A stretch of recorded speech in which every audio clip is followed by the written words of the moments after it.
Welcome to our deep exploration of Arctic wildlife and polar expeditions, a journey into one of Earth's most extreme and fascinating environments.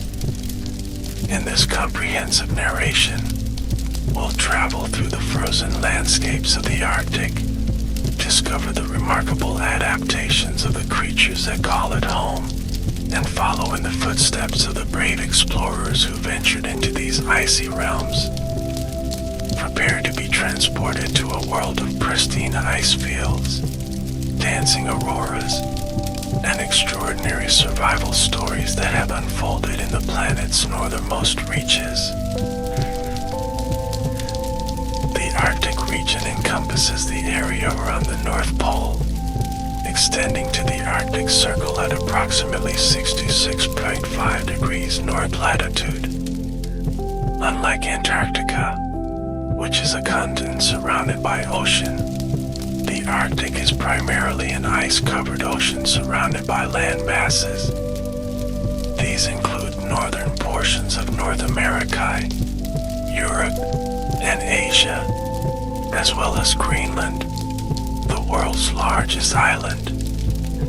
This unique geography creates a diverse array of habitats, from sea ice and open waters to coastal tundra and boreal forests. The Arctic's climate is characterized by extreme seasonal variations, with long, dark winters and brief summers of continuous daylight. Average winter temperatures can plunge to minus 40 degrees Celsius or lower, while summer temperatures may hover just above freezing.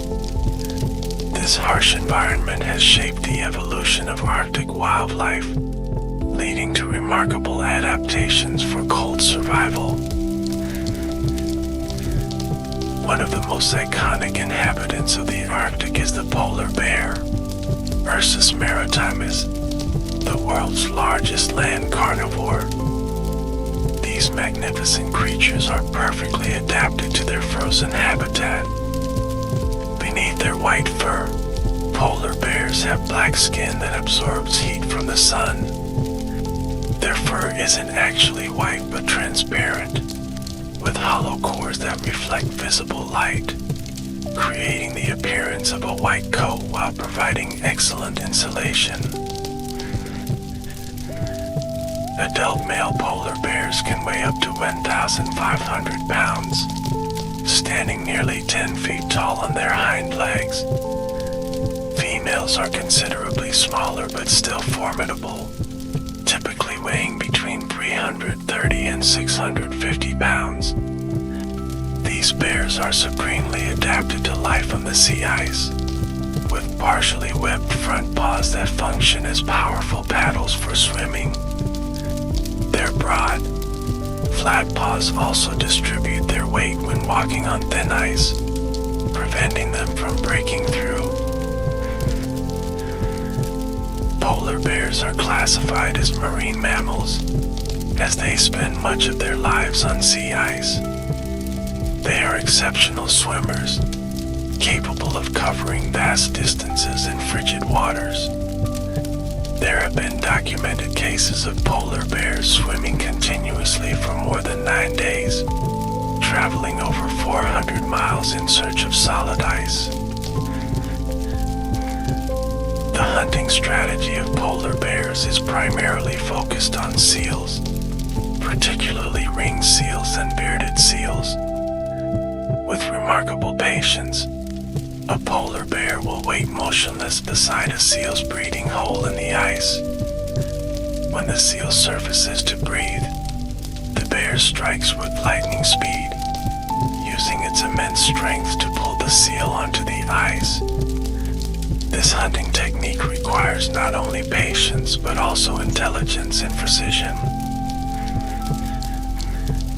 Polar bears face numerous challenges in the modern Arctic, chief among them being climate change.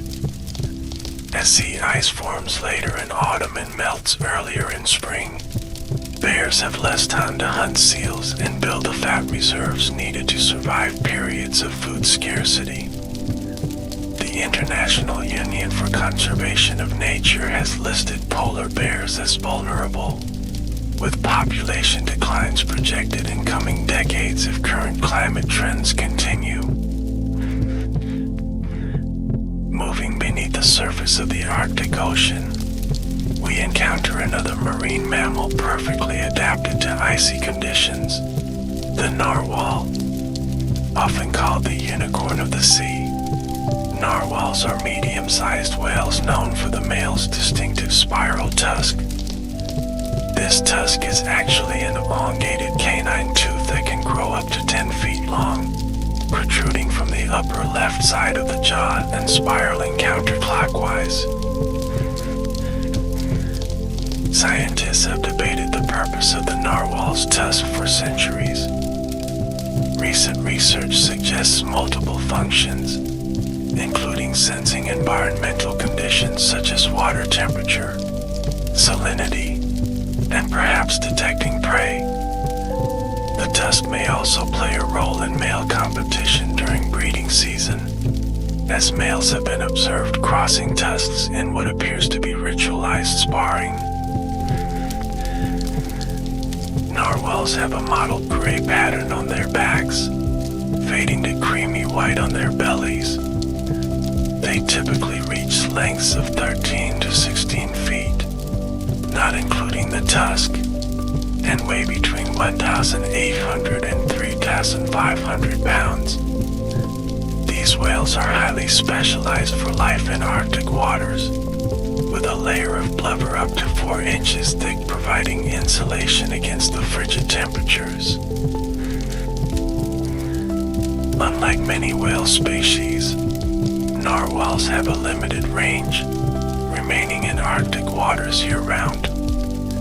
They typically travel in pods of 10 to 100 individuals, though gatherings of thousands have been documented during seasonal migrations.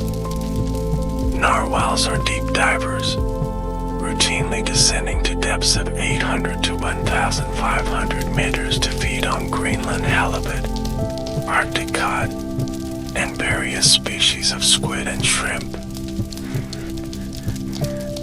The Arctic seas are also home to the beluga whale, a highly social cetacean known for its distinctive white coloration and bulbous forehead. Called sea canaries by early sailors, belugas are extremely vocal, producing an extensive repertoire of whistles, clicks, and clangs for communication. Their flexible facial expressions, combined with their vocalizations, make them appear remarkably expressive compared to other whales. Belugas possess several adaptations for Arctic living. Their white coloration provides camouflage among ice floes, helping them avoid predators such as orcas and polar bears. Unlike most cetaceans, belugas have unfused neck vertebrae, allowing them to turn their heads in all directions. This mobility helps when navigating through ice-filled waters and when searching for prey on the ocean floor. The bulbous forehead of the beluga, called the melon, is filled with oil and fat. This structure can change shape as the whale pushes air around its sinuses, enhancing its sophisticated echolocation abilities. Belugas use echolocation to find breathing holes in the ice, a vital skill for survival in areas where solid ice cover can extend for miles. Walruses are another iconic marine mammal of the Arctic, instantly recognizable by their prominent tusks and whisker-covered snouts. These massive pinnipeds can weigh up to 1.5 tons, with males typically larger than females. Their bodies are covered in thick, wrinkled skin that can be up to 4 centimeters thick, providing protection against both the cold and potential injuries from ice and rocks. The tusks of the walrus, which are elongated canine teeth present in both males and females, serve multiple purposes. They help walruses haul themselves onto ice, defend against predators, and establish dominance within social groups. Males also use their tusks in competitive displays during mating season, sometimes engaging in dramatic pushing contests that rarely result in serious injury. One of the most distinctive features of walruses is their vibrissae, or whiskers. These sensitive tactile organs are essential for locating food on the dark ocean floor. Walruses primarily feed on mollusks, especially clams, which they find by rooting through seafloor sediments. Using their powerful suction capability, they can extract the soft bodies of clams from their shells without needing to crush the shells themselves. Walruses are highly social animals that gather in large groups called haulouts when resting on land or ice. These gatherings can include hundreds or even thousands of individuals packed closely together. This behavior helps conserve body heat, and the vigilance of many eyes provides better protection against predators. The constant shifting and repositioning within these dense groups sometimes leads to injuries, particularly to younger animals. Inhabiting both land and sea environments of the Arctic is the ringed seal, the most abundant and widely distributed seal in the Arctic region. Named for the light-colored rings on their dark gray coats, these small seals rarely exceed 150 pounds. Despite their modest size, they are masterfully adapted to life in areas with extensive fast ice or sea ice attached to the shoreline.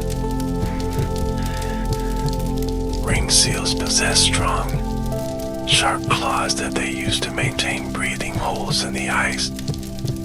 These holes, called iglus, are essential for survival during winter months when ice cover is extensive. The seals must regularly scratch away new ice formation to keep these breathing holes open, sometimes in ice more than 6 feet thick. Female ringed seals excavate snow caves above breathing holes for giving birth and nursing their pups. These subnivean layers provide critical protection for vulnerable pups against both the harsh weather and predators, particularly polar bears. The snow caves maintain a temperature near freezing, significantly warmer than the sub-zero temperatures outside, creating a relatively safe microclimate for newborn pups. The Arctic fox is one of the most remarkable land mammals adapted to polar conditions. This small canid, weighing only 6 to 12 pounds, survives year-round in some of Earth's coldest environments. Its compact body shape, short legs, and small ears minimize heat loss, following Bergman's rule that animals in colder climates tend to have reduced surface area relative to volume. The fur of the Arctic fox provides exceptional insulation. In fact, its fur has the best insulating properties of any mammal. Research has shown that Arctic foxes don't begin to shiver until temperatures drop below -70 degrees Celsius, an extraordinary tolerance for cold. Their fur changes seasonally, from pure white in winter to brown or gray in summer, providing year-round camouflage. Arctic foxes are opportunistic feeders with a diverse diet that changes with the seasons. During summer, they prey on birds, eggs, small mammals, and occasionally berries. In winter, when food is scarce, they often follow polar bears to scavenge from their kills. They have also been observed caching surplus food during times of abundance, hundreds of small caches across their territory for later retrieval. One fascinating behavior of Arctic foxes is their incredible long-distance movements. Researchers tracking foxes with satellite collars have documented individuals traveling over 2,700 miles across sea ice and glaciers. These journeys, among the longest documented for any terrestrial mammal, demonstrate the fox's remarkable navigational abilities and physical endurance. Another iconic Arctic land mammal is the muskox, an ancient species that survived the last ice age.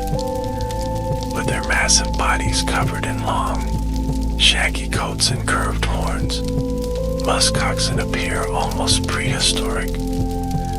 Their scientific name, Ovibos moscatus, reflects their position between sheep and cattle in evolutionary terms.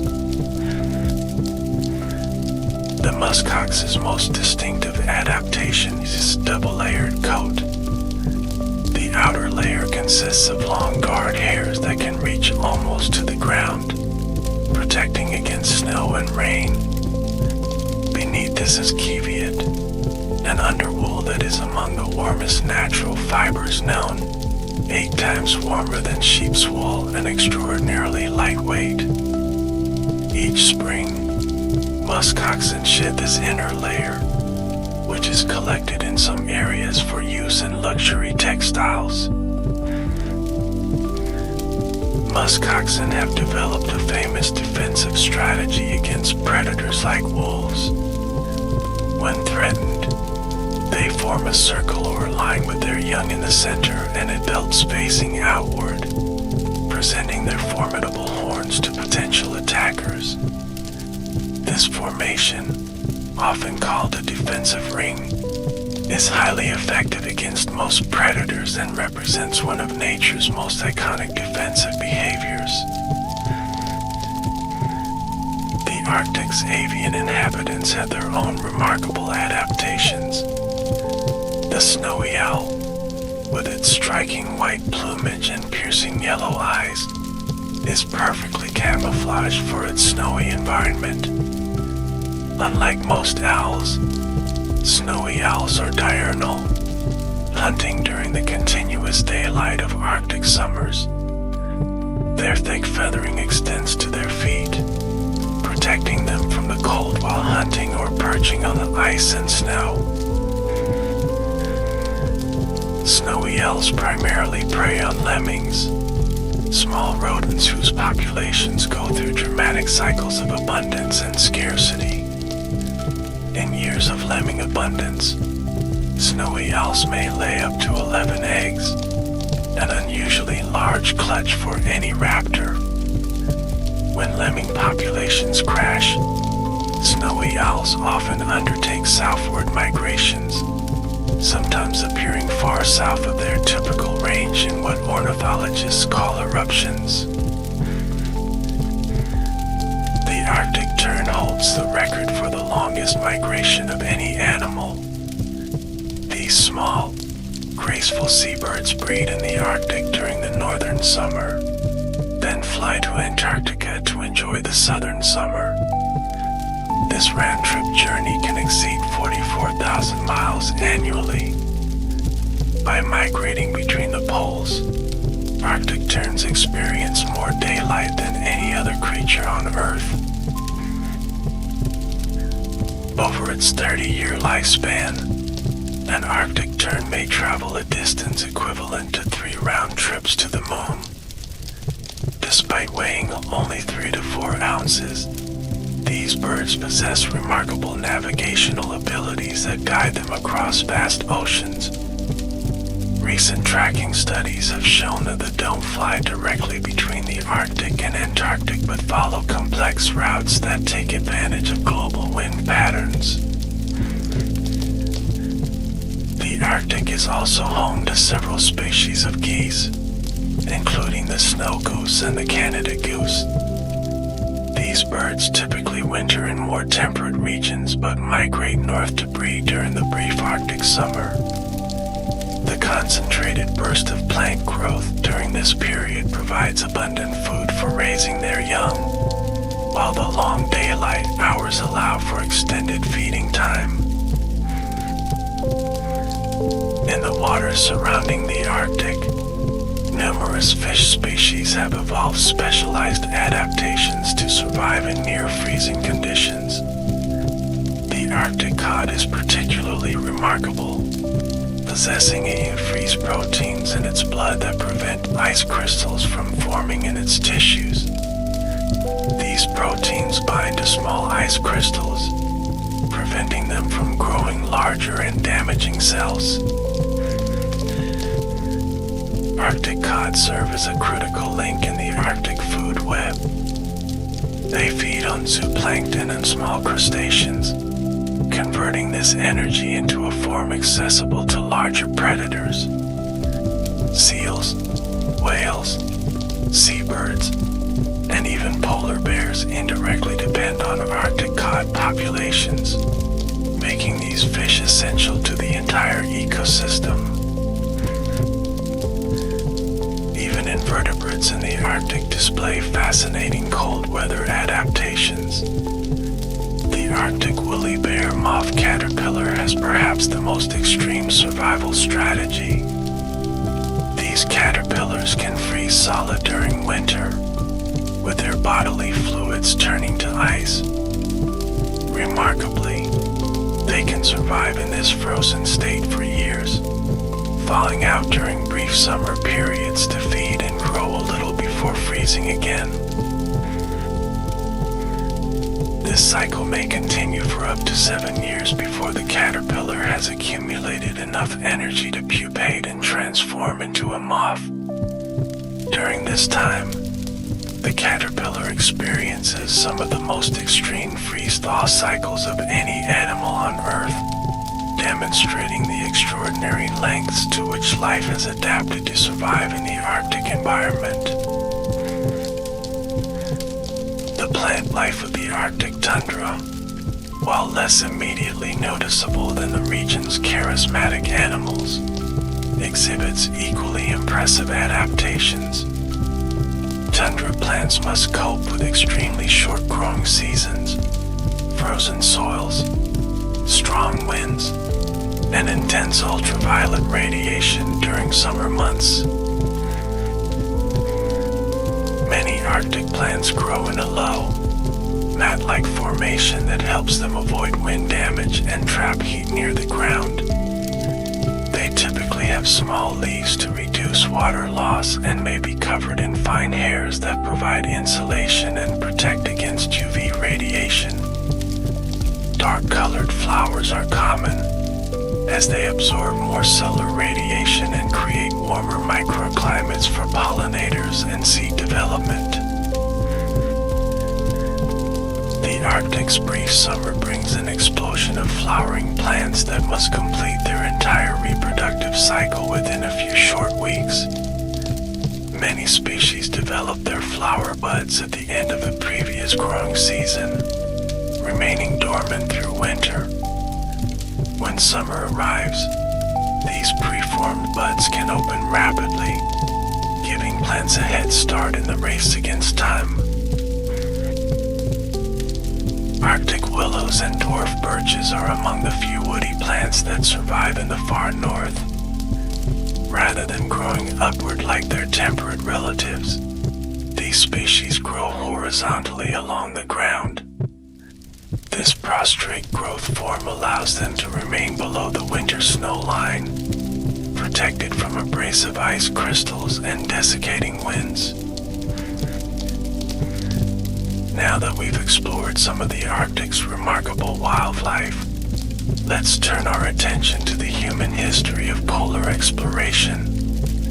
For centuries, the Arctic has beckoned adventurers, scientists, and commercial interests, drawn by its mysteries, resources, and the ultimate challenge of surviving in Earth's most extreme environment. Long before European explorers ventured into Arctic waters, indigenous peoples had developed sophisticated technologies for survival in the far north.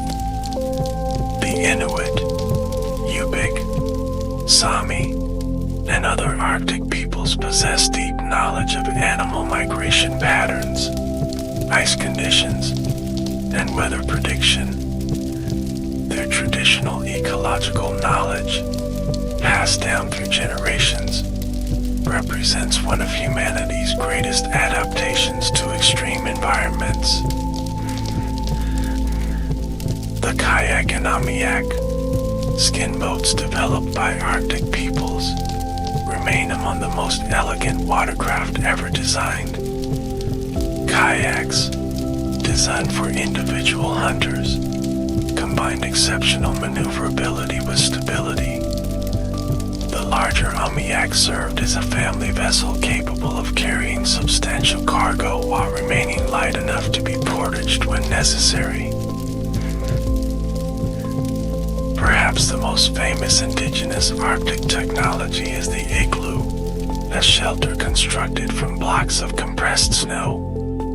When properly built, an igloo can maintain an interior temperature near freezing, even when outside temperatures plunge to -40 degrees or lower. The dome-shaped sheds wind efficiently, while the snow itself provides excellent insulation. Traditional Arctic clothing represents another triumph of indigenous ingenuity. Caribou hide parkas with fur turned both inward and outward create an insulating air layer. Sealskin boots, or comics, incorporate waterproof properties along with specialized stitching techniques that prevent moisture penetration at the seams. These clothing systems, developed over thousands of years, still influence modern cold weather gear design. European exploration of the Arctic began in earnest during the 16th century, driven primarily by the search for the Northwest Passage. This hypothetical northern sea route between the Atlantic and Pacific Oceans promised to revolutionize global trade by providing a shorter alternative to lengthy voyages around South America or Africa. The economic potential of such a route made it one of history's most sought-after geographical prizes. Early explorers like Martin Frobisher, John Davis, and William Baffin made significant discoveries in the Canadian Arctic during the late 16th and early 17th centuries. Their expeditions mapped coastlines, documented wildlife, and made first contact with indigenous communities. However, these voyages also revealed the immense challenges posed by pack ice and the region's harsh climate. By the 19th century, Arctic exploration had become something of an obsession for European powers, particularly Britain. The British Admiralty sponsored numerous expeditions, combining scientific objectives with national prestige and the continued search for the Northwest Passage. This period saw both remarkable achievements and devastating tragedies, establishing many of the heroic narratives that still dominate our perception of polar exploration. One of the most infamous Arctic expeditions was that of Sir John Franklin, who departed England in 1845 with two ships, the HMS Erebus and HMS Terror. Franklin and his 128 men vanished in the Canadian Arctic, triggering the largest rescue operation in history at that time. Over the next decade, dozens of search parties scoured the Arctic, gradually piecing together the tragic story of the expedition's demise. Evidence gathered from Inuit testimony, scattered artifacts, and the few written records that survived revealed that Franklin's ships became trapped in ice. After Franklin himself died in 1847, the surviving crew abandoned their vessels and attempted to walk south to safety. None survived the journey, with evidence suggesting that in their final desperate days, some resorted to cannibalism. The Franklin disaster highlighted the dangers of Arctic exploration, particularly when explorers failed to adopt indigenous survival techniques. Franklin's men, burdened with inappropriate clothing and equipment, were ill-prepared for Arctic survival. Meanwhile, the Inuit people had thrived in these same environments for thousands of years, a contrast that underscored the importance of local knowledge. In a remarkable archaeological development, the wrecks of Franklin's ships were finally discovered in 2014 and 2016. The HMS Erebus and HMS Terror were found in remarkably well-preserved condition on the seafloor near King William Island. Modern underwater archaeology techniques are now helping to answer questions that have persisted for over 170 years about this legendary expedition. Norwegian explorer Fridtjof Nansen pioneered a different approach to Arctic exploration, one that drew more heavily on indigenous knowledge and techniques. For his famous Fram expedition of 1893 to 1896, Nansen designed a ship specifically to withstand ice pressure. Rather than fighting against ice, the Fram's rounded hull would allow it to be lifted by encroaching ice rather than crushed. Nansen's plan was deliberately to freeze his ship into the pack ice and drift with a natural Arctic current. He theorized that this current would carry the Fram across the Arctic Ocean, possibly even over the North Pole itself. While the ship didn't reach the pole, it did drift successfully through the Arctic, and Nansen's subsequent sledge journey reached a record northerly latitude of 86 degrees 13.6 N. The Nansen expedition produced valuable scientific data about Arctic oceanography, meteorology, and ice dynamics. His observations confirmed the existence of deep ocean currents and contributed significantly to our understanding of polar climate systems.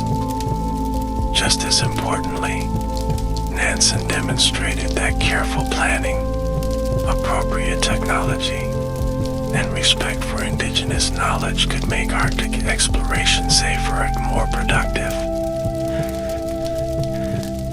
The race to reach the North Pole itself intensified in the early 20th century, with American explorers Robert Peary and Frederick Cook both claiming to have reached the pole.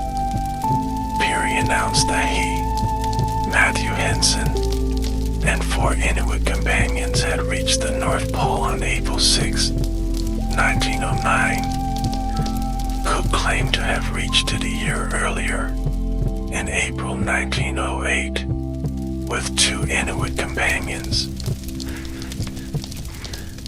Both claims have been subject to intense scrutiny and controversy. Modern analysis suggests that neither explorer likely reached the precise geographical North Pole. Navigation techniques of the era lacked the precision needed for such accuracy, and both men's records contain inconsistencies and gaps. The controversy surrounding these competing claims overshadowed the remarkable achievements of both expeditions in extremely challenging conditions. Often overlooked in discussions of Peary's expedition is the crucial role played by Matthew Henson, an African-American explorer who served as Peary's most trusted companion. Henson was fluent in Inuktitut, highly skilled in Arctic survival techniques, and by many accounts, was the most capable member of the expedition. Yet due to the racial prejudices of the time, his contributions were largely minimized in initial accounts of the journey.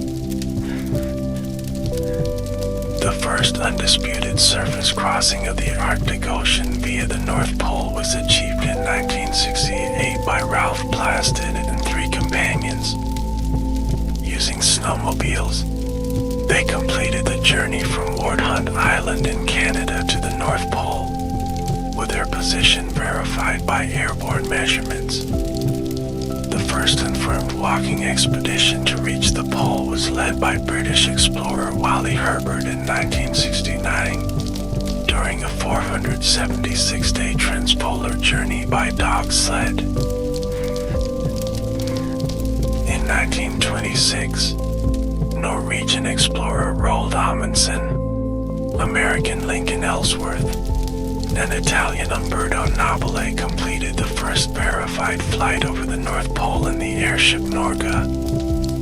This milestone represented the convergence of traditional exploration with modern technology, foreshadowing today's era of scientific research in the Arctic.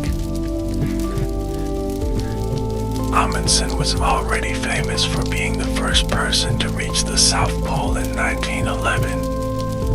British explorer Robert Falcon Scott in what became known as the Race to the Pole. His success in both polar regions established him as one of history's greatest explorers, known for meticulous planning, willingness to adopt indigenous techniques, and pragmatic decision-making. The Cold War period saw increased military interest in the Arctic, with both American and Soviet submarines operating beneath the polar ice cap. The USS Nautilus made history in 1958 as the first vessel to reach the North Pole by traveling underneath the ice. This demonstration of nuclear submarine capability had significant geopolitical implications, establishing that submarines could operate effectively in previously inaccessible regions. Modern Arctic exploration has largely shifted from geographic discovery to scientific research. Multinational research stations now dot the Arctic landscape, studying everything from climate change and atmospheric chemistry to marine biology and glaciology. The floating ice station model, pioneered by Soviet and later Russian scientists, allows researchers to live and work on drifting ice floes for months or years at a time. One of the most significant Arctic research initiatives was the International Polar Year of 2007 to 2008. This collaborative program involved thousands of scientists from over 60 nations, conducting coordinated research across the Arctic and Antarctic. The data collected during this intensive research period continues to inform our understanding of polar ecosystems, climate processes, and environmental change. Climate change has dramatically transformed Arctic exploration and research priorities. As sea ice extent diminishes, previously inaccessible areas are opening to scientific investigation, commercial shipping, and resource extraction. These changes present both opportunities and serious environmental concerns, as fragile Arctic ecosystems face unprecedented pressures. The Northwest Passage, sought unsuccessfully by explorers for centuries, is now increasingly navigable due to reduced sea ice. In 2016, the luxury cruise ship Crystal Serenity became the largest passenger vessel to transit the Northwest Passage, carrying over 1,000 passengers and 600 crew members. This journey symbolized the profound changes occurring in Arctic accessibility and highlighted emerging tensions between environmental protection and economic development.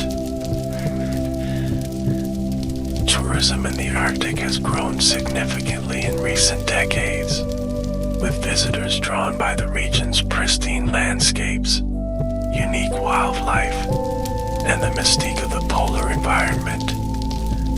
Expedition cruises now regularly visit Svalbard, Greenland, and the Canadian Arctic, allowing travelers to follow in the footsteps of famous explorers while learning about Arctic ecosystems and cultures.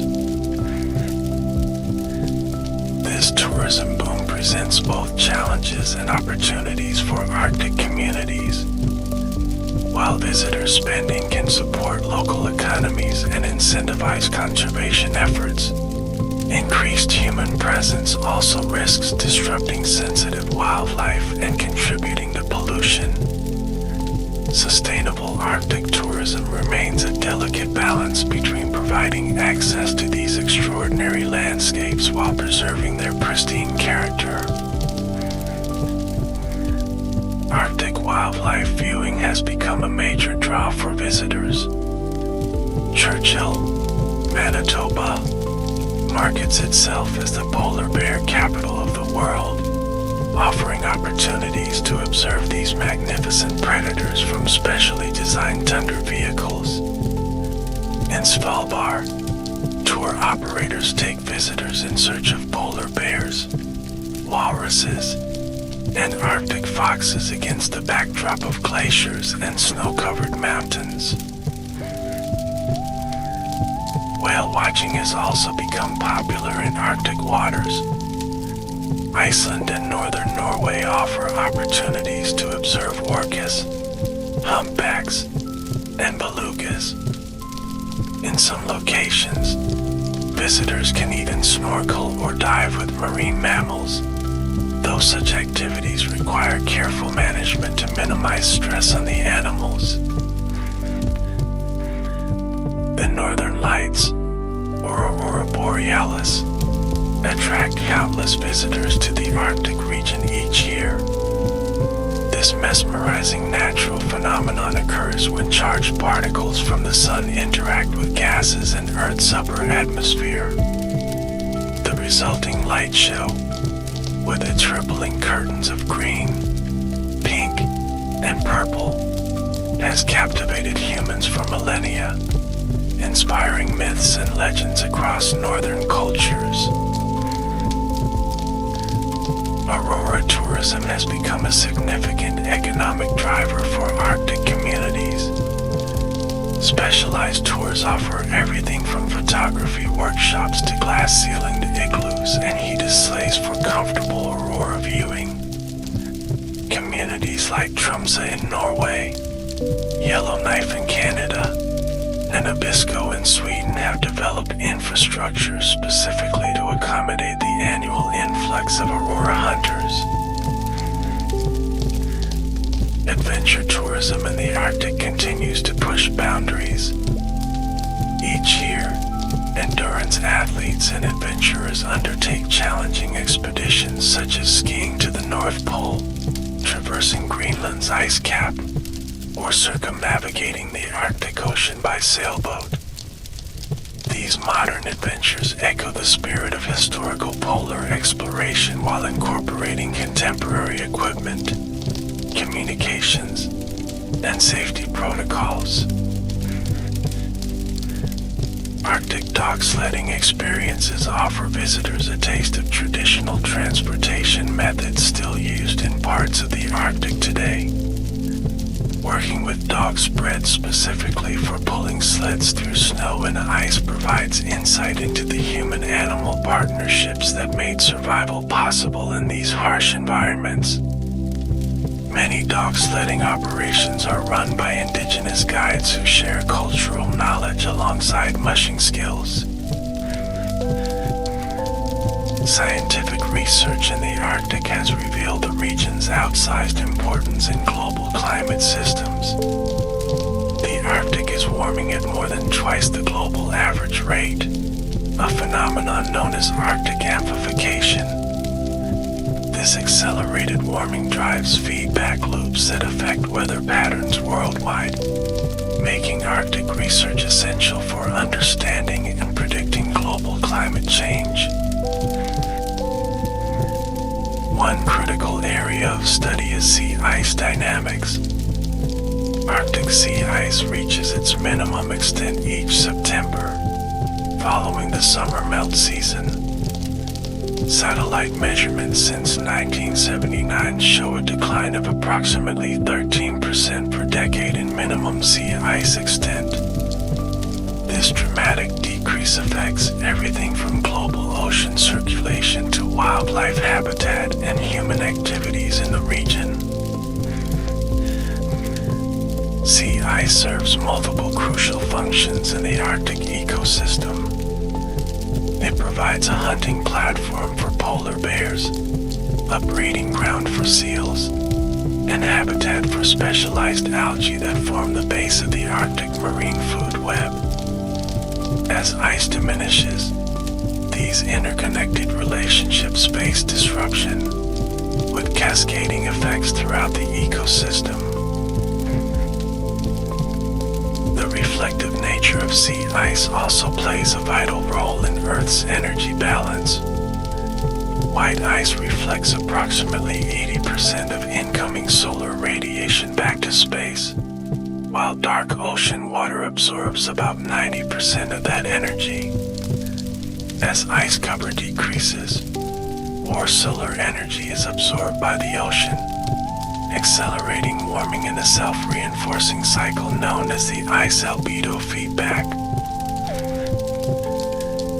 Permafrost, permanently frozen ground that underlies much of the Arctic, is another critical research focus.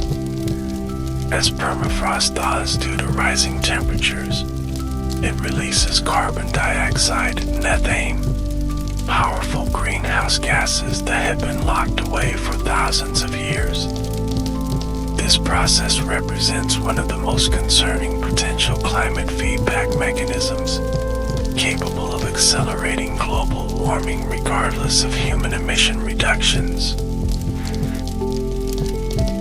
Arctic permafrost contains nearly twice as much carbon as is currently in Earth's atmosphere.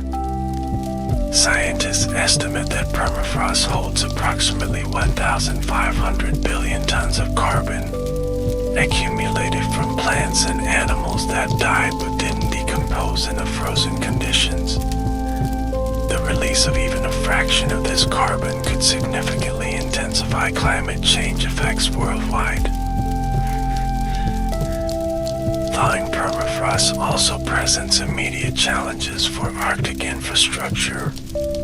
Roads, buildings, pipelines, and airports built on what was once stable frozen ground are now experiencing shifting foundations, sinkholes, and structural failures. Communities across the Arctic are grappling with how to adapt their infrastructure to these changing ground conditions. The Greenland ice sheet is another focus of intensive research. This vast ice mass contains enough water to raise global sea levels by approximately 24 feet if completely melted. While complete melting would take centuries, even partial melting contributes significantly to current sea level rise, with implications for coastal communities worldwide. Scientists use a variety of techniques to study the Greenland ice sheet. Ice cores drilled from the thickest parts of the ice provide a climate record stretching back over 100,000 years. Satellite measurements track changes in ice mass and movement, while on-ice research stations monitor meltwater production, glacial flow rates, and other dynamic processes. One concerning discovery is the acceleration of outlet glaciers that drain the Greenland ice sheet into the ocean. These glaciers are moving faster than in previous decades, delivering more ice to the ocean and contributing to sea level rise.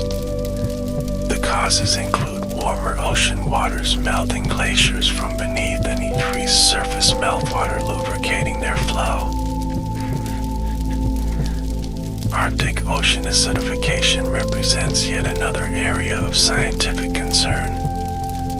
As the atmosphere's carbon dioxide concentration increases, more CO2 dissolves into seawater, forming carbonic acid.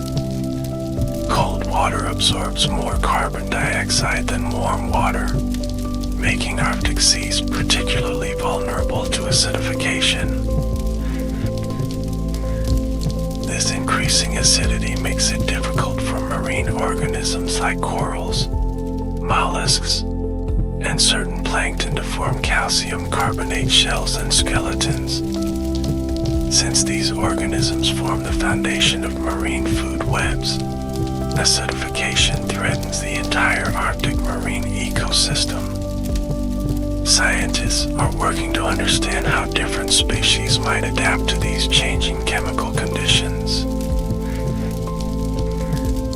The Arctic's indigenous peoples are at the forefront of observing and adapting to these environmental changes. Traditional ecological knowledge, gained through generations of close observation and interaction with the environment, offers valuable perspectives that complement scientific research. Many research programs now incorporate indigenous knowledge and involve community members as active participants. Indigenous Arctic communities face profound challenges as their environment transforms. Changing sea ice conditions affect traditional hunting practices, while thawing permafrost threatens community infrastructure.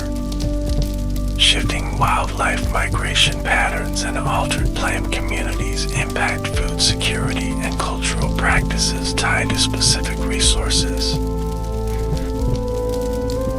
Despite these challenges, Arctic indigenous peoples demonstrate remarkable resilience and adaptability.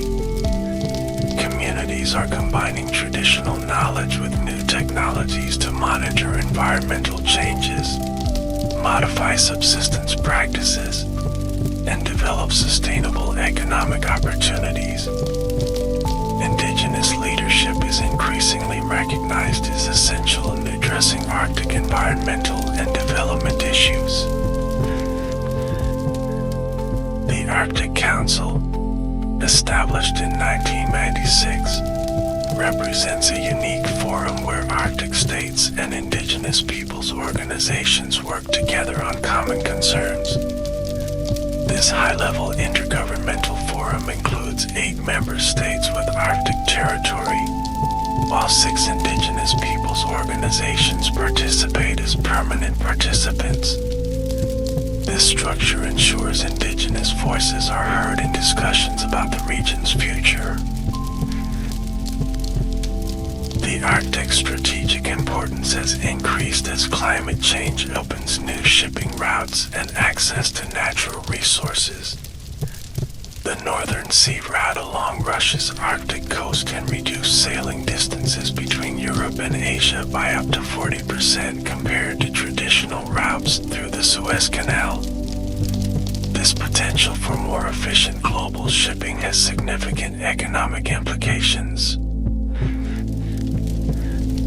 Russia has invested heavily in developing Arctic shipping infrastructure, including a fleet of nuclear-powered icebreakers capable of maintaining year-round access to key ports and resources. The country's extensive Arctic coastline gives it a natural advantage in developing these northern routes. Though environmental concerns and geopolitical tensions complicate international cooperation in this domain, resource extraction represents another dimension of Arctic development and potential conflict.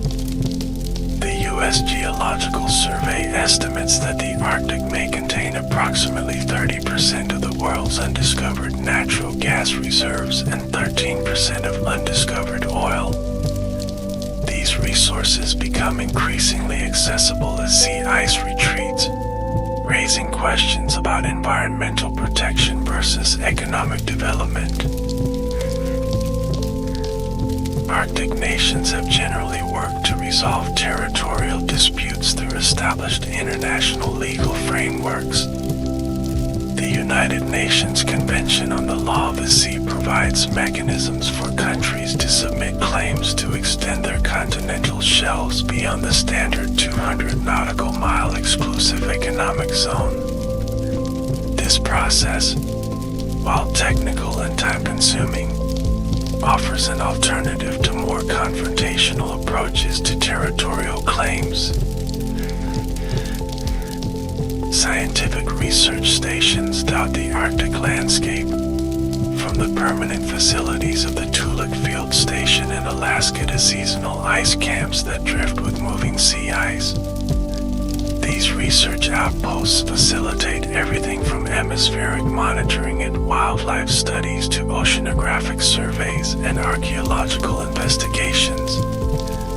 The harsh conditions require specialized equipment, experienced personnel, and careful logistics planning. The Svalbard Global Sea Vault represents a unique Arctic installation with global significance. Located on the Norwegian archipelago of Svalbard, this facility stores duplicate samples of seeds from gene banks worldwide. Built into permafrost 430 feet inside a mountain, the vault provides secure long-term storage for over 1 million seed varieties, safeguarding crop diversity against disasters and climate change. Arctic weather stations provide crucial data for global weather forecasting and climate monitoring. The region's weather patterns influence conditions throughout the northern hemisphere, making Arctic meteorological observations essential for accurate predictions. Automated weather stations now operate in remote locations where staffed facilities would be impractical, transmitting data via satellite to research centers worldwide. Transportation in the Arctic presents unique challenges that have spurred innovative solutions. In winter, ice roads provide temporary highways across frozen lakes and tundra, connecting remote communities and industrial sites. These roads, constructed entirely of ice and snow, can support heavy vehicles but exist only during the coldest months. Air transportation remains essential for Arctic logistics. Bush planes equipped with skis or floats can land on snow, ice, or water, providing year-round access to remote locations. Helicopters support research expeditions, search and rescue operations, and supply deliveries to areas without suitable landing strips. In coastal areas, ships deliver annual supplies during the brief ice-free summer. Communities must carefully plan their needs for the entire year, as winter ice conditions preclude shipping for most Arctic locations. Climate change is extending the shipping season in many areas, creating both opportunities and challenges for supply logistics. The unique flight conditions of the Arctic have profound effects on both wildlife and human inhabitants. During the winter polar night, when the sun remains below the horizon for months, plants and animals must adapt to extended darkness. Many birds migrate south, while mammals like reindeer switch to less visual foraging strategies. The midnight sun of Arctic summer presents the opposite extreme. Continuous daylight for weeks or months allows plants to photosynthesize around the clock, supporting a brief but intense growing season. Animals take advantage of this productivity, often foregoing sleep to maximize feeding opportunities during this period of abundance. human residents of the Arctic have developed cultural adaptations to these extreme light conditions. Traditional knowledge includes techniques for navigation without visible celestial references during polar night. Modern Arctic communities contend with challenges like sleep disorders and seasonal affective disorder related to unusual light cycles. The Arctic landscape features dramatic geological formations sculpted by ice. Glaciers carve U-shaped valleys and deposit moraines of crushed rock, while freeze-thaw cycles split boulders and create distinctive polygon patterns in the ground. These processes continue today, though accelerated warming is altering the rate and nature of Arctic geomorphology. Some of the Arctic's most striking features are its fjords, long, narrow inlets with steep sides carved by glacial erosion. Norway's coastline is famous for these dramatic formations, though equally impressive examples exist in Greenland, Canada, and Alaska. These deep channels often support unique marine ecosystems where freshwater and saltwater mix in complex patterns.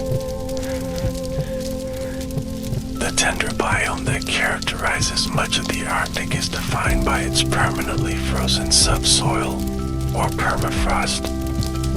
This frozen layer prevents water from draining away, creating a landscape of pools, bogs, and saturated soils during summer. The resulting wetlands support tremendous bird populations, particularly migratory species that arrive in spring to breed. Arctic freshwater ecosystems include thousands of lakes formed by glacial action or thermokarst processes. These waters freeze solid or nearly so each winter, requiring specialized adaptations from resident fish species. Arctic char, lake trout, and various whitefish have evolved physiological mechanisms to survive in these extreme conditions. Rivers flowing through the Arctic provide critical migration corridors for fish like salmon and char. These waterways thaw from the surface downward each spring, often creating spectacular ice jams as floating ice accumulates at constriction points. The resulting floods can reshape river valleys and deliver essential nutrients to floodplain ecosystems. The Arctic's mineral resources have attracted human interest for centuries. Gold rushes drew thousands to Alaska and Canada's Yukon Territory in the late 19th century, establishing settlements that would evolve into modern Arctic communities. Today, mining operations extract gold, zinc, lead, diamonds, and rare earth elements from Arctic deposits. Russia's Norilsk mining complex represents one of the world's largest Arctic industrial developments. This massive operation produces nickel, copper, and precious metals, but has also caused severe environmental contamination. The challenge of balancing resource development with environmental protection remains central to discussions about Arctic mining. Oil and gas development in the Arctic began in the 1960s and expanded significantly in subsequent decades. Alaska's Prudhoe Bay, discovered in 1968, contains one of North America's largest oil fields. The Trans-Alaska Pipeline System, completed in 1977, transports this oil 800 miles south to the ice-free port of Valdez. Offshore oil development in Arctic waters presents particular challenges and risks. The potential for oil spills in ice-covered waters raises serious environmental concerns. as cleanup would be extraordinarily difficult under such conditions. The remoteness of potential drilling sites also complicates emergency response capabilities. Renewable energy development is gaining momentum in Arctic communities seeking alternatives to expensive imported diesel fuel. Wind turbines specially designed for cold conditions operate in Alaska, Greenland, and northern Scandinavia. Solar power, while limited by long winter darkness, can be highly productive during summer months with continuous daylight. Iceland leads in geothermal energy utilization, harnessing heat from its volcanic geology to provide electricity and heating. This renewable resource meets over 65% of Iceland's primary energy needs, demonstrating the potential for locally appropriate sustainable energy solutions in the Arctic. Arctic architecture has evolved distinctive forms reflecting the needs of life in extreme environments. Traditional dwellings like the Inuit igloo and Asami lavu prioritized efficient heating, wind resistance, and mobility appropriate to nomadic or semi-nomadic lifestyles. Modern Arctic buildings incorporate advanced insulation, ventilation systems, and structural designs that accommodate permafrost conditions. Contemporary Arctic communities face housing challenges related to population growth, limited construction seasons, high material costs, and changing permafrost conditions. Innovative approaches include prefabricated buildings assembled during brief summer seasons and elevated structures that allow cold air circulation beneath, preserving permafrost integrity. Arctic indigenous artistic traditions reflect deep connections to the land, wildlife, and seasonal cycles. Inuit sculpture, often carved from soapstone or whalebone, captures the forms of animals and humans with remarkable expressiveness. These artworks have gained international recognition for their artistic merit while providing economic opportunities in remote communities. Traditional clothing arts remain vibrant across the Arctic. Intricate beadwork adorns footwear and garments in many indigenous traditions, while patterned textiles reflect cultural identities and family connections. Techniques for preparing and sewing animal hides into functional, beautiful clothing are preserved and adapted by contemporary artisans. The Arctic soundscape changes dramatically with the seasons. Winter brings profound silence punctuated by the crack of freezing ice, the moan of wind, and occasional wolf howls. Spring erupts in a cacophony of bird calls as migrants return to breeding grounds, while summer features the buzzing of countless insects and the splash of fish in thawed lakes. Indigenous music traditions incorporate these environmental sounds through techniques like Inuit throat singing, where two performers create rhythmic patterns imitating natural and animal sounds. The Sami-Yak tradition uses vocalization to evoke the essence of a person, place, or animal rather than simply describing it. These vocal traditions connect performers and listeners to the Arctic landscape and its inhabitants. Storytelling holds special importance in Arctic cultures, where long winter nights traditionally provided time for sharing legends, historical accounts, and practical knowledge. These oral traditions preserved information about survival techniques, navigation routes, and proper relationships with the natural and spiritual worlds. Today, these stories continue to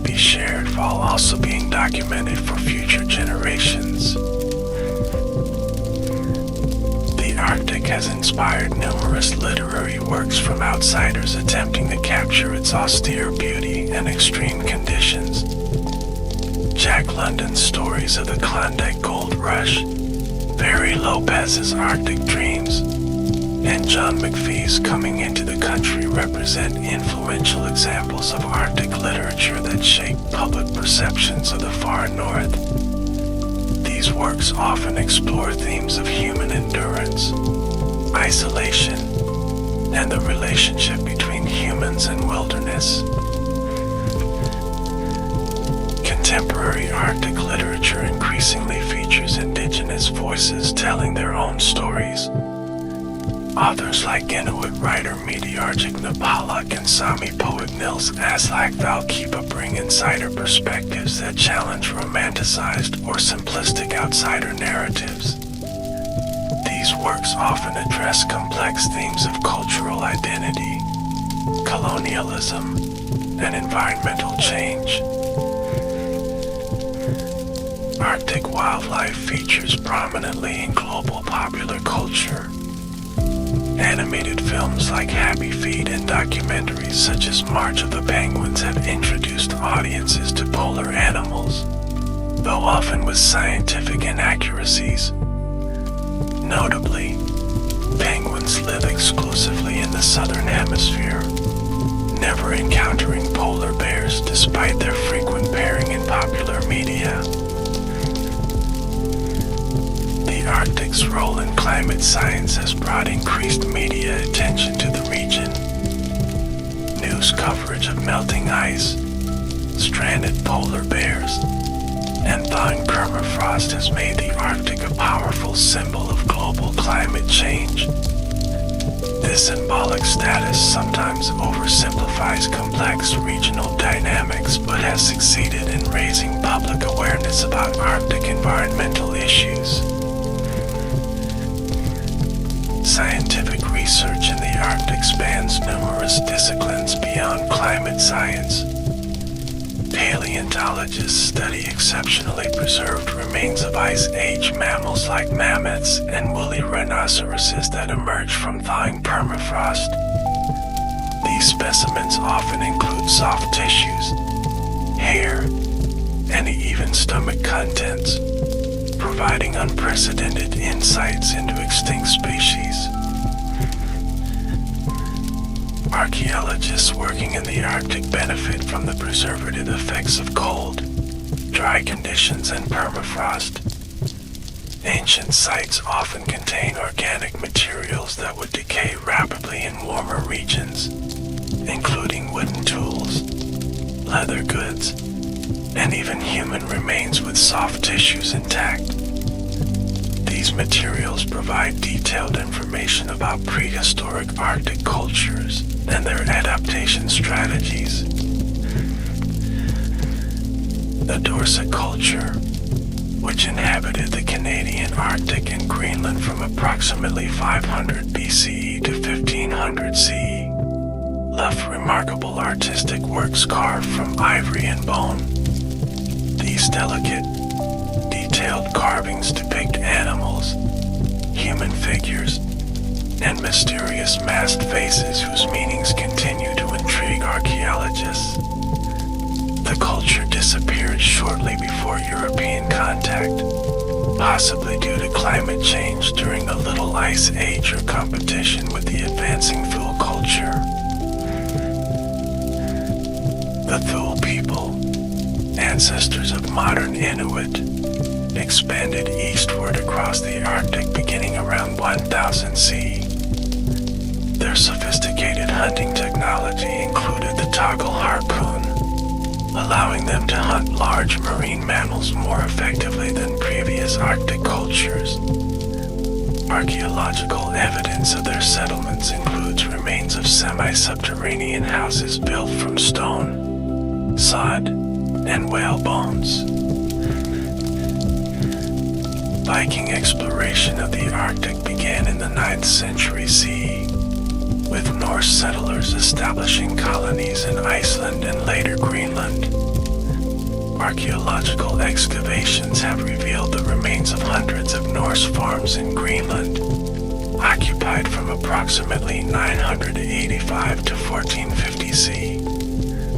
The eventual abandonment of these settlements coincided with cooling climate conditions, though cultural and economic factors likely played important roles as well.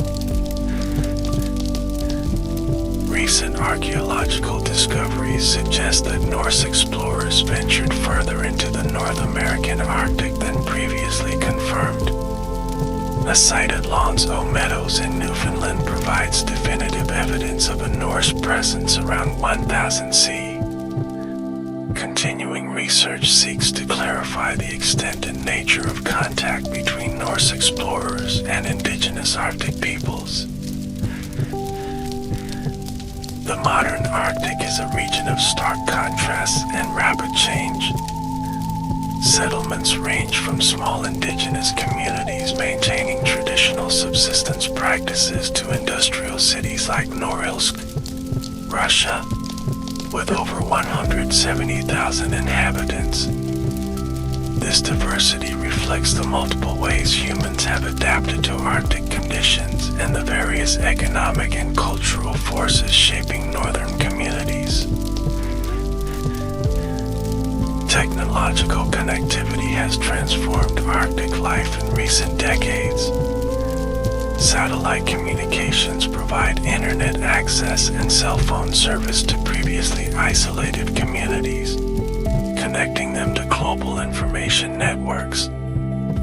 This connectivity facilitates telemedicine, distance education, and cultural exchange while also introducing new social dynamics and economic possibilities.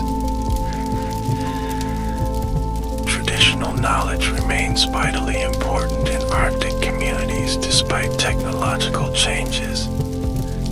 Skills like reading weather patterns, identifying safe ice conditions, and tracking wildlife continue to be passed down through generations. Many communities are developing programs that integrate this traditional knowledge with formal education, ensuring its preservation while acknowledging its continued practical value. Food security presents significant challenges in many Arctic communities. Store-bought foods shipped from southern regions are often prohibitively expensive, while traditional subsistence activities face disruption from environmental changes and regulatory restrictions. Innovative approaches include community greenhouses extending the growing season, country food sharing programs, and policies that support sustainable harvesting of wild resources. Healthcare delivery in remote Arctic regions requires creative solutions. Flying doctor services provide regular visits to communities without resident physicians, while telemedicine links local health aides with specialists in regional centers. Traditional healing practices continue alongside Western medicine in many communities, with growing recognition of the value of integrative approaches. Educational systems in the Arctic increasingly incorporate indigenous languages, cultural knowledge, and locally relevant curriculum. This represents a significant shift from earlier assimilationist policies that separated indigenous children from their families and cultures through residential schooling. Contemporary approaches aim to prepare students for success in both traditional activities and the modern economy while strengthening cultural identity. Governance in the Arctic involves complex overlapping jurisdictions and authorities. National governments, indigenous organizations, local municipalities, and international bodies all play roles in decision-making that affects Arctic peoples and environments. The resulting governance landscape requires sophisticated navigation by those seeking to influence Arctic policy. Several innovative governance arrangements have emerged in the Arctic. creation of Nunavut as a self-governing territory for Inuit within Canada represents one significant example. Established in 1999 after decades of negotiation, Nunavut covers approximately 1/5 of Canada's landmass and operates with substantial autonomy in many policy areas. Greenland's home rule government, established in 1979 and expanded to self-government in 2009, provides another model of indigenous self-determination within a national framework. The predominantly Inuit population exercises control over domestic affairs while Denmark retains responsibility for defense and foreign relations. Discussions continue regarding potential future independence. Military interests in the Arctic have fluctuated over time. During the Cold War, the region gained strategic importance as the shortest route for missiles and bombers traveling between Soviet and North American territories. Elaborate radar networks like the Distant Early Warning Line were constructed across the North American Arctic to detect potential attacks. After a period of reduced military presence following the Cold War, recent years have seen renewed defense activities in the Arctic. Russia has refurbished Soviet-era bases and constructed new military facilities along its Arctic coast. NATO countries have responded with increased exercises and surveillance in the region, raising concerns about militarization of what had been a zone of relatively low tension. Search and rescue capabilities represent an area of productive international cooperation in the Arctic. The 2011 Arctic Search and Rescue Agreement, signed by all 8 Arctic Council member states, established areas of responsibility and coordination protocols for emergency response in remote Arctic areas. This agreement acknowledges the shared challenges of operating in the harsh Arctic environment regardless of national differences. Icebreakers play a crucial role in Arctic operations, enabling shipping, research, and emergency response in ice-covered waters. Russia maintains the world's largest icebreaker fleet, including nuclear-powered vessels capable of breaking through ice up to 3 meters thick. The United States, by contrast, has a limited ice-breaking capacity that many experts consider insufficient for growing Arctic operations. The Arctic's marine mammals face numerous threats beyond climate change. Noise pollution from shipping, oil exploration, and military activities can interfere with communication and navigation for species that rely on sound underwater. Chemical contaminants like PCBs and mercury, transported to the Arctic by global air and ocean currents, accumulate in marine food webs. Polar bears have become powerful symbols of Arctic conservation. Their dependence on sea ice for hunting makes them particularly vulnerable to climate change impacts. As ice forms later and melts earlier each year, bears have less time to hunt seals and build the fat reserves needed for periods when prey is inaccessible. Conservation efforts for polar bears include international agreements like the 1973 Agreement on the Conservation of Polar Bears, which regulates hunting and habitat protection. Scientists use satellite tracking, DNA analysis, and other techniques to monitor populations and better understand how bears are responding to changing conditions.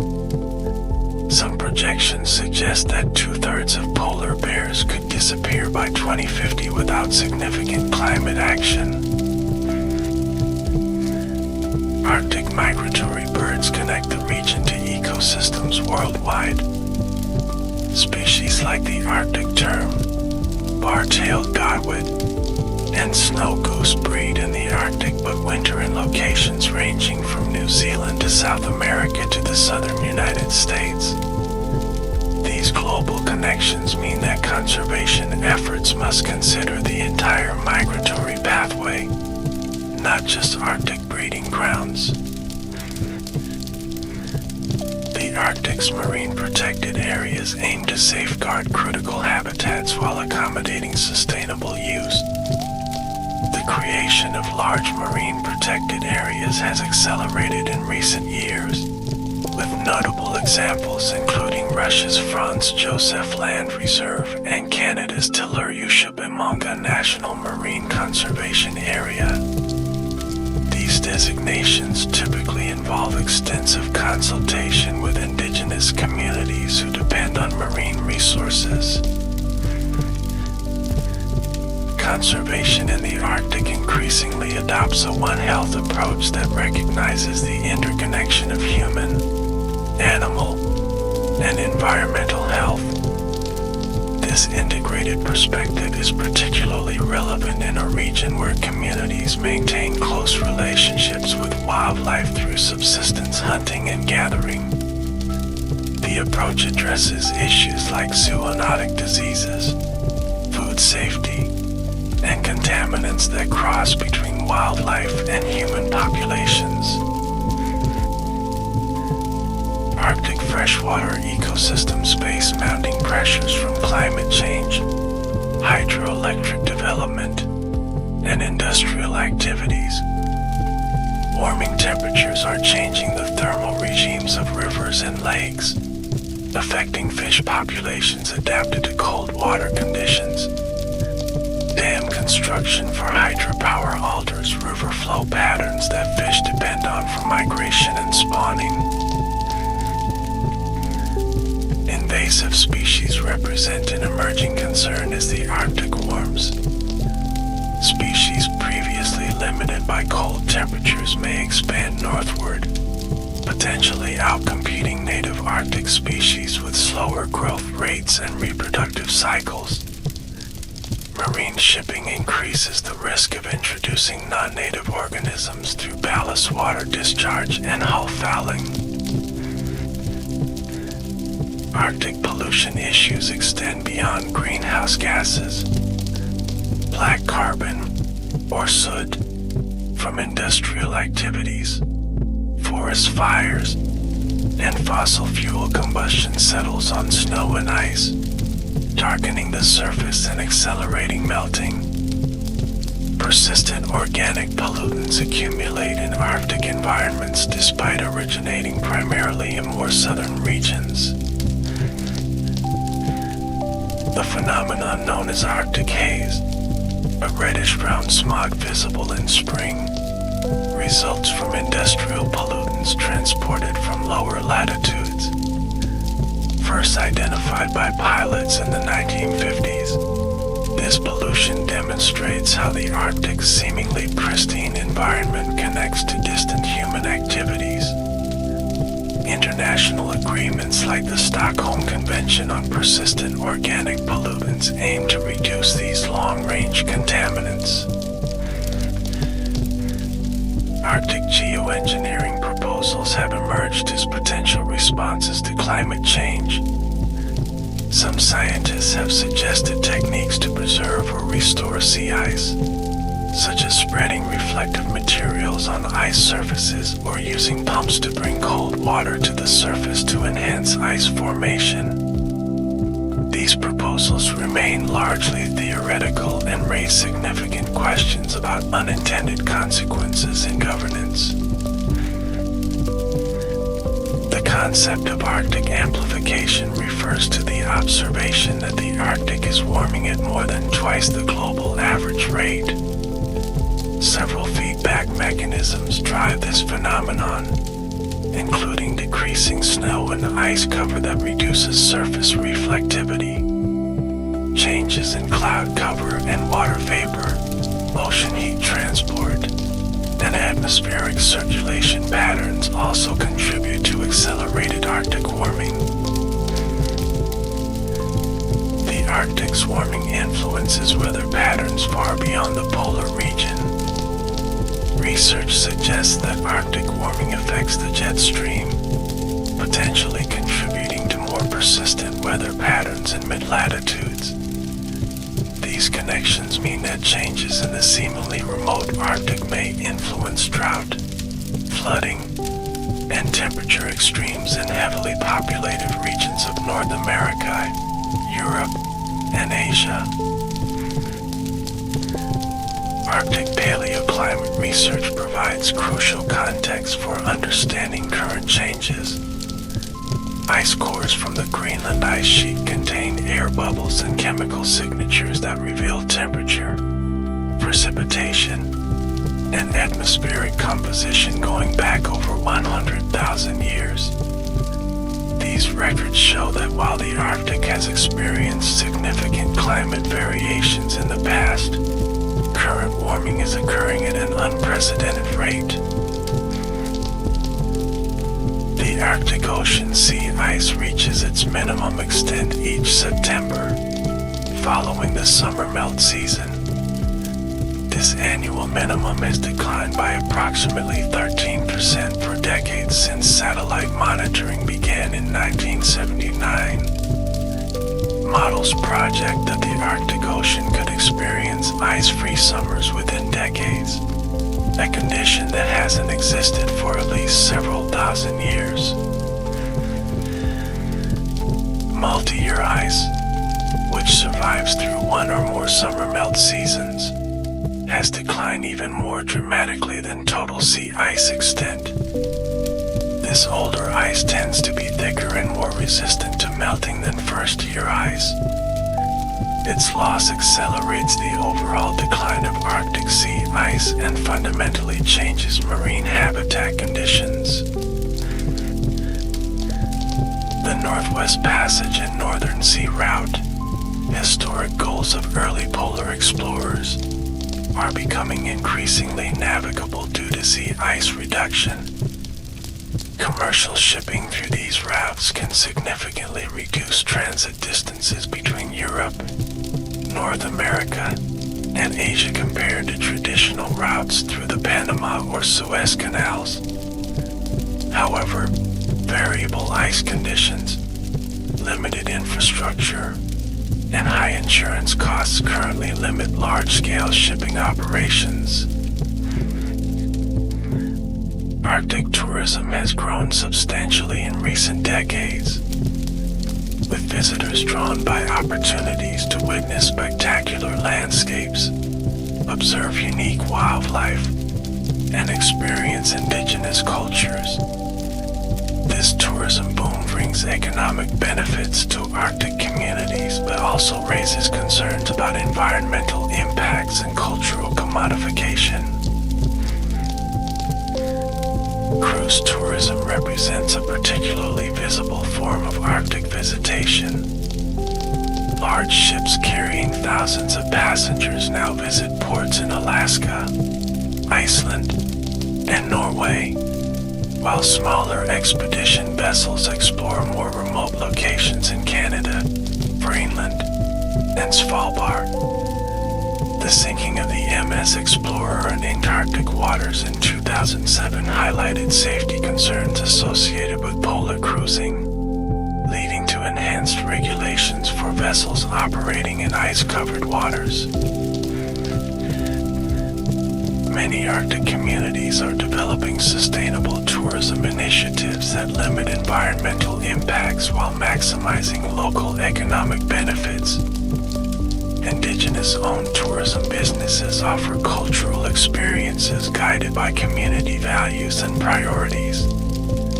These enterprises often emphasize respectful engagement with traditional knowledge and direct economic returns to local residents. Arctic astronomy takes advantage of clear air, dark skies, and unique atmospheric conditions. Research facilities like the Poker Flat Research Range in Alaska launch sounding rockets to study the aurora borealis and upper atmosphere physics. Ground-based observatories benefit from reduced light pollution and atmospheric distortion in remote Arctic locations. The aurora borealis, or northern lights, represents one of nature's most spectacular displays. These shifting curtains of light occur when charged particles from the sun interact with gases in Earth's upper atmosphere. The resulting ionization and excitation of atmospheric constituents produces the characteristic green, red, and occasionally blue or purple lights. Indigenous cultures throughout the Arctic developed rich mythologies around the aurora. The Inuit of Greenland believed the lights represented the spirits of children who died at birth.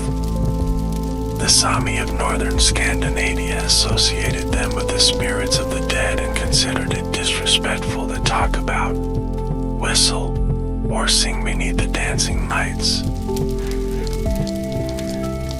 Modern scientific understanding of the aurora began with Norwegian physicist Christian Birkeland's experiments in the early 20th century.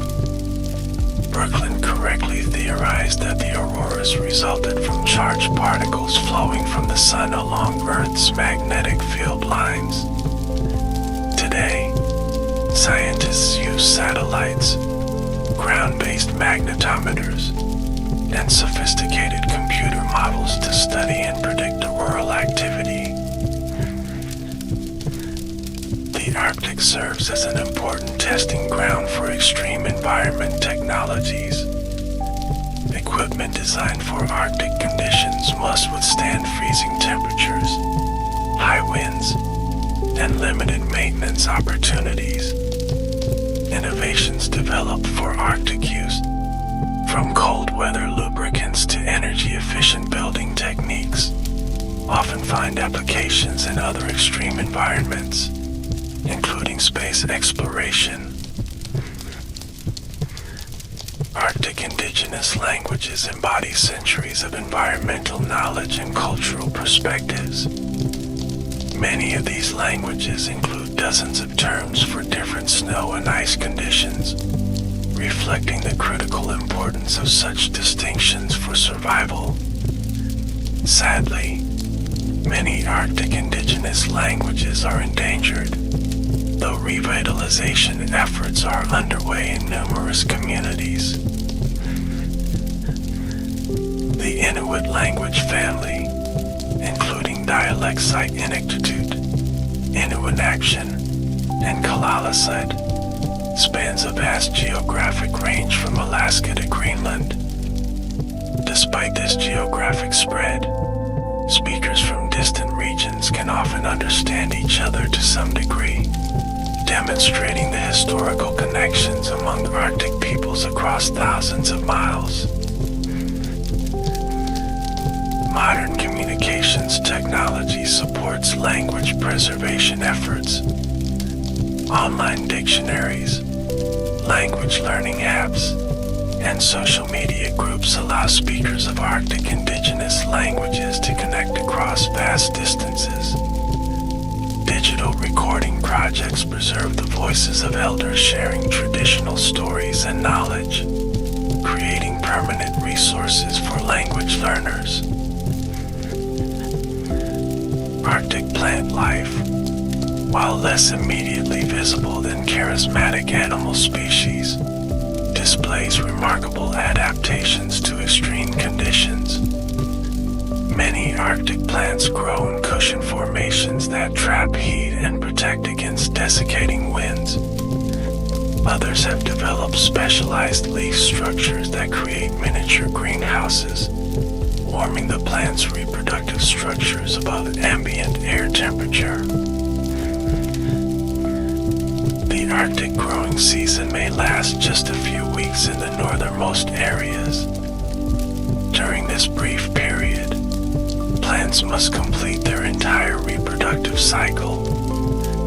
Many species begin photosynthesizing while still under snow, using light that penetrates the snowpack. Others maintain partially formed flower buds through winter, allowing for rapid blooming when conditions permit. Arctic vegetation communities are typically classified into several types. High Arctic polar desert supports only scattered plants and protected microhabitats.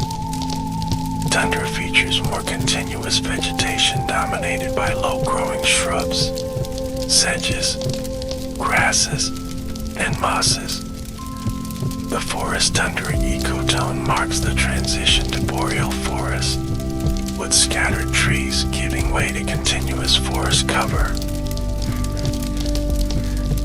Climate change is driving significant shifts in Arctic vegetation. Satellite observations and ground studies document the greening of the Arctic as shrubs expand into areas previously dominated by grasses and lichens. This transition alters numerous ecosystem properties, including snow accumulation patterns, carbon storage, and habitat characteristics for wildlife. Lichens play a crucial role in Arctic ecosystems. These symbiotic partnerships between fungi and algae or cyanobacteria can survive extreme conditions that would kill most plants. Lichens serve as pioneer species on newly exposed rock, provide winter forage for caribou and reindeer, and contribute to soil development through rock weathering. Arctic mosses similarly demonstrate remarkable resilience. Some species can suspend metabolism during drought or freezing, then resume growth when conditions improve.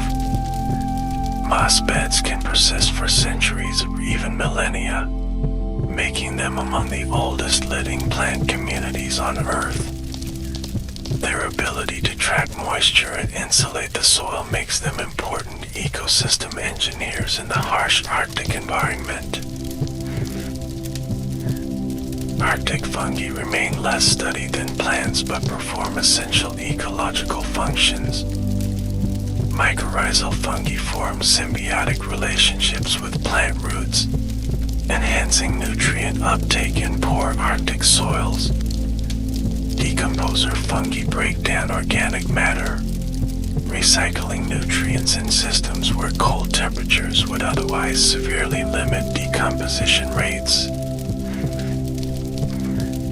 The seasonal rhythm of the Arctic is dominated by the dramatic contrast between winter darkness and summer light.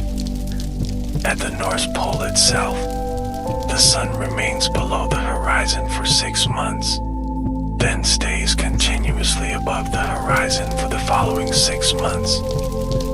This extreme light regime becomes less pronounced at lower latitudes but remains a defining feature of Arctic environments. Arctic wildlife has evolved behavioral and physiological adaptations to these light conditions. Many birds and mammals adjust their activity patterns seasonally, becoming more active during the continuous daylight of summer to take advantage of abundant food resources. Some species, like ptarmigan and Arctic hares, change their coloration with the seasons, shifting from brown in summer to white in winter for camouflage. The Arctic's complex food webs depend on primary production that occurs during the brief summer growing season. Marine productivity is particularly concentrated along ice edges, where algae growing on the ice's underside support zooplankton that in turn feed fish, birds, and mammals. As sea ice patterns change with warming temperatures, these productive zones shift, affecting entire ecosystems. Lemmings, small rodents of the Arctic tundra, experience dramatic population cycles that influence numerous other species. their numbers can increase more than tenfold over a few years, then crash precipitously. Predators like Arctic foxes, snowy owls, and jaegers depend on lemming abundance for successful reproduction, adjusting their breeding efforts to match lemming availability. Caribou and reindeer, which are the same species despite different names in North America and Eurasia, undertake some of the longest terrestrial migrations on Earth. Herds numbering in the hundreds of thousands travel between camping grounds on the northern tundra and wintering areas in the forest tundra ecotone. These migrations follow ancient routes that are increasingly disrupted by industrial development and changing climate conditions.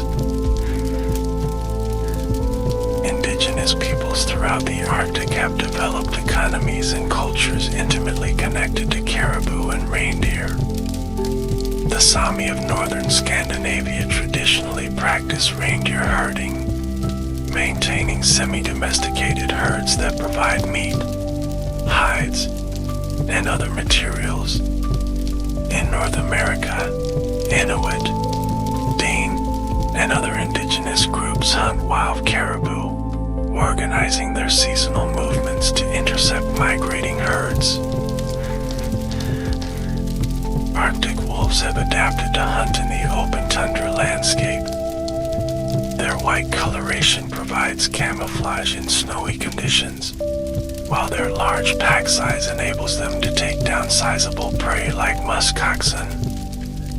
Arctic wolf populations exist at much lower densities than their southern counterparts due to the limited productivity of tundra ecosystems. The Arctic's marine environment includes several whale species beyond the previously mentioned narwhal and beluga. Bowhead whales have the longest lifespan of any mammal, with individuals estimated to live over 200 years. Their thick blubber layer, up to 50 centimeters, insulates against the frigid Arctic waters while providing energy reserves during periods of food scarcity. Arctic seabirds often nest in enormous colonies on coastal cliffs.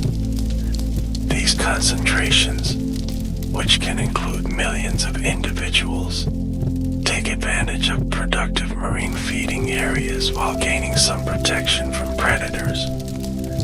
Species like thick-billed murres, Atlantic puffins, and northern fulmars return to the same nesting sites year after year, creating spectacles that draw birdwatchers from around the world. The Arctic's insect populations, while less diverse than in temperate or tropical regions, can reach remarkable densities during the brief summer season. Mosquitoes are particularly notorious, emerging in clouds so thick they can torment both wildlife and humans. These insects develop in shallow pools created by melting snow and play important roles as pollinators and in food webs. Arctic bumblebees demonstrate remarkable cold weather adaptations. They can generate heat by vibrating their flight muscles, maintaining thoracic temperatures up to 30 degrees Celsius higher than ambient air temperature. This thermoregulation allows them to forage in conditions that would immobilize most insects, making them essential pollinators in the harsh Arctic environment. Frozen Arctic soils preserve evidence of past ecosystems that no longer exist. During the last ice age, much of the current Arctic was part of a vast grassland ecosystem known as the Mammoth Steppe. This productive landscape supported herds of large mammals, including woolly mammoths, steppe bison, and horses. Fossil remains and frozen carcasses provide windows into this vanished world. The extinction of the Arctic's megafauna approximately 10,000 years ago coincided coincided with both climate change at the end of the last ice age and the arrival of human hunters. Scientific debate continues regarding the relative importance of these factors in driving extinctions. Recent genomic studies of ancient DNA from frozen remains are providing new insights into population dynamics preceding these extinctions. Some scientists have proposed rewelding parts of the Arctic with surviving relatives of extinct species. The Pleistocene Park project in Siberia has introduced bison, horses, and other herbivores to recreate aspects of the mammoth steppe ecosystem. Proponents suggest that large herbivores could help maintain productive grasslands that sequester carbon and preserve permafrost through their effects on vegetation and snow cover. More controversially, advances in genetic technology have raised the possibility of extinction for species like the woolly mammoth. Researchers are working to edit elephant DNA with mammoth genes associated with cold tolerance, potentially creating hybrids with mammoth-like characteristics. Such projects raise profound ethical questions about the boundaries of conservation and the wisdom of reintroducing species to significantly altered ecosystems. The future of the Arctic will be shaped by how humanity addresses climate change and manages increasing interest in the region's resources and strategic position. Models project continued warming that could transform the Arctic Ocean into a seasonally ice-free environment within decades. Such changes would fundamentally alter ecosystems that have evolved in the presence of sea ice for millennia. Indigenous Arctic communities are at the forefront of adapting to these changes, drawing on traditional knowledge while incorporating new technologies and governance approaches. These communities demonstrate remarkable resilience in the face of unprecedented challenges. Their perspectives and leadership are increasingly recognized as essential components of effective Arctic policy. International cooperation remains critical for addressing Arctic challenges. The Arctic Council, which celebrated its 25th anniversary in 2021, provides a forum for collaboration on issues ranging from environmental protection to sustainable development. Despite geopolitical tensions in other regions, the Arctic has generally maintained a spirit of practical cooperation among nations with Arctic interests. As we conclude our comprehensive exploration of Arctic wildlife and polar expeditions, we're reminded of the extraordinary resilience demonstrated by life in this extreme environment. From the microscopic algae that bloom under sea ice to the massive polar bears that traverse vast ice flows, Arctic organisms have evolved remarkable adaptations to survive and thrive in conditions that would be lethal to most species. Human presence in the Arctic similarly reflects our capacity for adaptation through technology, cultural knowledge, and social organization. From the indigenous peoples who have called the Arctic home for thousands of years to the explorers who ventured into unknown territories and the scientists who study this unique region today, human engagement with the Arctic demonstrates both our vulnerability to extreme conditions and our ingenuity in overcoming them. The Arctic's future hangs in the balance, poised between preservation and transformation. The decisions made in the coming decades will determine whether traditional ways of life can continue, whether iconic species like the polar bear persist, and whether the Arctic remains a region of international cooperation or becomes an arena for resource competition. Understanding the Arctic's complexity is the first step toward making choices that respect its ecological and cultural significance while adapting to inevitable change. As we've journeyed through the Arctic's landscapes and history, witnessing its remarkable wildlife and following in the footsteps of courageous explorers, perhaps we've gained not only knowledge but also appreciation for this extraordinary region. The Arctic reminds us of nature's extremes and our place within them, challenging us to approach the world with humility, curiosity, and respect for the delicate balance that sustains life in even the harshest environments.